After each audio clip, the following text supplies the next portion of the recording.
card Sunday, 4.5 hours on Saturday, 4 hours on Sunday. Will we be talking about a Pittsburgh Steelers team in the playoffs? For that to happen, the Steelers need to win in Baltimore against a Baltimore Ravens team resting a lot of their starters, including the league MVP, we expect, in Lamar Jackson. And then they also need the Titans to lose to a Texans team that could have nothing to play for if the Chiefs win earlier today. Lots of information to download, but let's just talk about this game, Randy Moss. What do you have, sir? Yeah, how about this wild ride at quarterback for the Steelers this year? First, Big Ben gets hurt. His backup, Mason Rudolph, 5 weeks ago is benched after throwing 5 interceptions in 6 quarters. Rudolph's replacement, rookie Devlin Duck Hodges, got the hook last week against the Jets after throwing 6 interceptions in a little less than 5.5 quarters. So last week, Rudolph comes back in, plays pretty well, gets hurt in the 4th quarter, and now the Steelers have to turn again to Duck Hodges, this time backed up by former Bronco Paxton Lynch. So, Devlin insists his confidence has not been shaken by the interceptions and by getting benched just last week by Mike Tomlin. He says, I don't think I'm a bad player, but I've been playing bad. I just have to settle down and focus. So, Michael, a lot at stake for the Steelers today. We're talking a lot of interceptions here. Can they overcome their problems at quarterback? Man, listen, and Mike Tomlin has done a wonderful job of directing his energies into that defense and building one of the best defense in the National Football League and keeping this team right in the playoff hunt. Excellent job. But, boy, they will not go deep into a playoffs. Even if they get into the playoffs, 45 or below passer rating in 4 of the 6 games for those quarterbacks you just talked about from the Pittsburgh Steelers. You're not going to beat Mahomes. You're not going to beat Watson. You're not going to beat Jackson or Brady with a passer rating of 45 and below. So great job, Mike, but the Bucs will stop right at the end, right at the front of that door of the playoffs. Now let's go to Detroit and hear from Stacey Dale. Speaking of quarterbacks, Michael, Aaron Rodgers has his team back in the playoffs for the first time in a couple years, but a big part of that is the other Aaron. That would be Aaron Jones, his running back. He leads the NFL with 19 total touchdowns this season, and he told me he attributes it a lot to his dietal change in the offseason. He cut out 5 components: gummy bears, in this order: gummy bears, Skittles, Twizzlers, donuts, and then chips. And of course, he's eating healthy now, but if you talk to his head coach, Matt LaFleur, he says it's all the little things and the dirty work, particularly in pass protection and key blocking situations. But ultimately, the players know, as Devontae Adams told me, we understand that the offense, it runs through Aaron Jones, and we lean on him. And Mooch, they're going to have to lean on him here today. But I would ask you, who's the most valuable player on this team other than Aaron Rodgers? Okay, Stace. Well, you know what? I'm going to go on the other side of the ball because they got a guy from the Ravens named Zadarius Smith in the offseason, signed him to a 4-year deal, $66 million. You know what? He's the best in the league with 69 quarterback pressures. He's the best in the league with 35 quarterback hits. He's 3rd in the league with tackles for loss. He's good in the pass game and in the run game. And Zadarius Smith leads the 9th-ranked scoring defense of the Packers today over in Motown to play against those Lions. Watch him. He's a heck of a get for the Green Bay Packers. And now for more on the Chiefs and the Chargers, let me send it over to James Palmer in Arrowhead. Well, thanks, Mooch. Last year, the Chiefs were the #1 seed and lost to the Patriots in the AFC Championship game here in overtime. This year, they're the 3 seed, but Patrick Mahomes believes this team is more prepared heading into the playoffs than last year's team. He said this team, the momentum is there. Last year, we played our best football in the middle of the year, then kind of had a lull. He also said this year they've proven that they can win games in a variety of ways and said this offense can do things that the offense last year couldn't, and pointed out to games like last week when they beat the Bears and moved the football in a manner in which they haven't last season. He points out to Week 10 when they lost to the Titans in a devastating late-game loss where they lost focus. He said after that, we've regained our focus and have won 5 straight. So, Kurt, I ask you, does Mahomes now have a Super Bowl caliber defense? Well, here's the beautiful thing, James, is they don't have to be a shutdown defense. They just got to be a slowdown defense with the way their offense can play and score points and be explosive.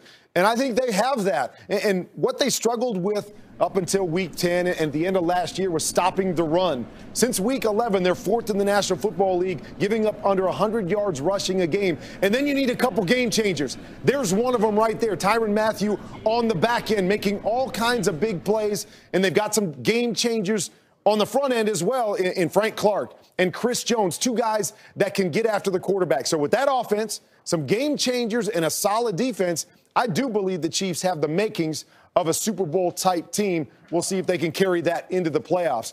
That's one huge AFC division rival game. There's another one down in Houston. Let's head out to Tiffany Blackman for more on that game. Well, Kurt, the Titans knew going into last week that their season rides on this game today against the Texans, and that is why we didn't see Derrick Henry suit up last week. He's been dealing with a hamstring injury. They decided to rest him.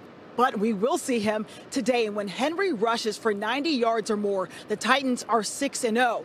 But whether he's getting the ball or not, he has an impact on the game. Henry told me that when you're running efficiently, moving the ball downfield, and it's working well for your offense, he said, I think when you do play action, defenses tend to bite more. And left tackle Taylor Lewan, he told me Derrick has done a great job at being knowledge from their history that they could download to their team. That's another thing that many other organizations clearly don't have. Meanwhile, tonight on NBC, Chris Collinsworth, my NFL 100 all-time team compadre, and Al Michaels will be in the booth for this huge one. 49ers win, they clinch home field throughout. That the Seahawks win, my gosh, one would think that Beastquake 2.0 would have something to do with it. Picture me in beast mode. Can't stop you, dog. I hope you see that. Hold on, beast mode there. I see that. Don't you guys know you can't tackle? Beast mode. He just threw them out of the way like they were little men. I see you eating them Skittles, baby. Throw some Skittles at me, cause I'm in beast mode. They power pellets. The beast is alive and well. Get off, he said. Beast mode. Oh, my God. Marshawn said.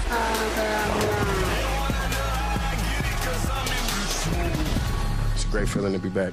I got to tell you, I mean, in the 16 years that I've been fortunate to do this with the NFL network, I mean, J.J. Watt having a sack or a big play in Houston is the only person that comes close to an individual play lighting up the entire stadium like Marshawn Lynch making a big play in Seattle that I've ever personally witnessed. It's like the Matrix. He's plugged into the collective.